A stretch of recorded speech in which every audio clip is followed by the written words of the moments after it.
you think? Should the term person be defined to include all human beings?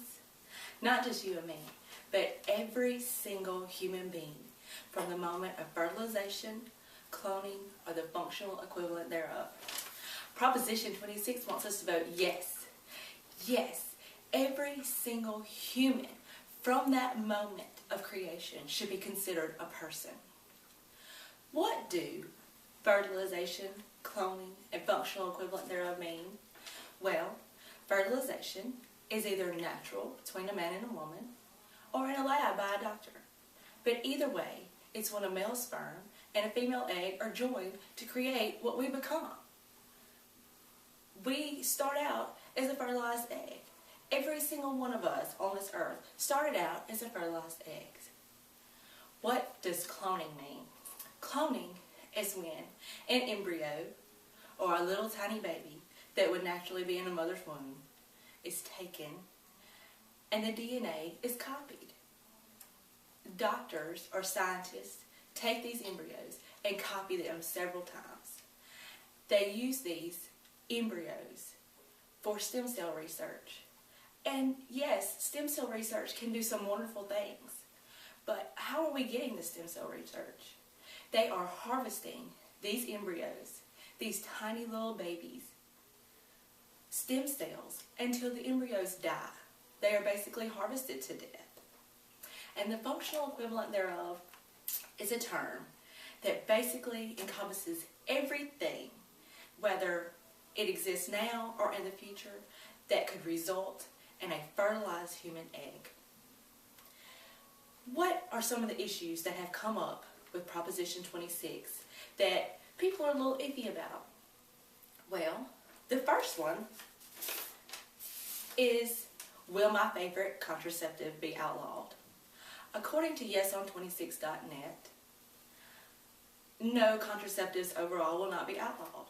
But there are a few choice drugs that actually allow a human egg to be fertilized, a tiny baby to be created, and then simply expels it. The drug just aborts the baby every month. There are several of these drugs out here, but there are tons and tons of birth control methods that do not include this drug. So yes, you can still stay on birth control, but you may be taking one of those birth controls right now that may have to go. Second, what about in vitro fertilization? Will I not be able to get in vitro fertilization if I can't create my own children? According to yeson26.net, no, in vitro fertilization will not be gotten rid of. Actually, what they want to do is put a few limitations on it. Right now, doctors take so many eggs and fertilize them because not all of them take. Sometimes none of them take. But what they'll do is they'll put a limitation on how many can actually be created. And then, out of those created eggs, they'll want to use them all, or the ones that don't get used, like now, that just get flushed down the toilet, or that's just a figure of speech, I'm not really sure how they dispose of them, but they do just dispose of them, will actually be saved. Because they are fertilized eggs. They are the beginning of us. And then, the biggest issue I think right now that I'm seeing is, what if I'm expecting? What if I'm growing a child? And some horrible thing happens where only one of us can be saved. Will my baby now be saved over me? Absolutely not. First of all, a baby cannot live outside of its mother until well over the 20th week in gestation. So, if the baby was saved and the mother was allowed to die, the baby would die as well. After it's able to live outside the mother's womb, if one of them were to die, sadly, the mother would be saved. But once it's able to live outside the womb, the doctor would have to try to save both of them. It's only natural that both be saved. Why would you kill a baby if there's a chance both could be saved?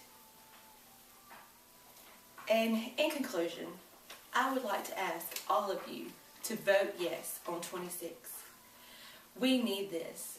We need to get rid of abortion and all that comes with it in every way, whether it's aborting a baby inside your womb or simply disposing of unused babies or unused fertilized eggs after in vitro fertilization.